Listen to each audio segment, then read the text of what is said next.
यायला कोणाचा फोन आला काय माहिती. हॅलो. सर तुमचा इन्शुरन्स आहे, नाही नाही, करून घ्या. याचा मला काय फायदा होईल? सर इन फ्युचर तुमचा ऍक्सिडेंट झाला तर तुमचा दवाखान्याचा सगळा खर्च आमची कंपनी देणार. मी ऍक्सिडेंट मध्ये मेलो तर? मग लाईफ इन्शुरन्स करा, मेल्यावर पण तुम्हाला पैसे मिळतील. मी मेलोच नाही तर? मग एक काम करा, तुम्ही दोन्ही पण इन्शुरन्स करा. पण दोन्ही इन्शुरन्स काढून जर ऍक्सिडेंटच झाला नाही तर? हे बघा सर, एक दिवस मृत्यू हा येणारच आहे, तुम्ही पण एक दिवस मरणारच आहे. मग तुम्ही मेल्यावर तुमचे सगळे पैसे तुमच्या बायकोला मिळतील. माझ्या अगोदर माझी बायकोच मेली तर? कसला माणूस आहे हा, स्वतःच्या बायकोला मारतोय. मग एक काम करा, बायकोचा पण इन्शुरन्स करून घ्या. बायको मेली तर तुम्हाला पैसे मिळतील. मग आम्ही दोघं मेलो तर?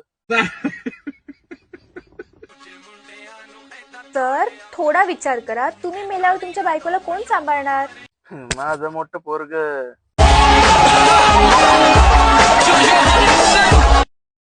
सर ऐका ना, तुम्ही मला तिकडून ब्लॉक करा.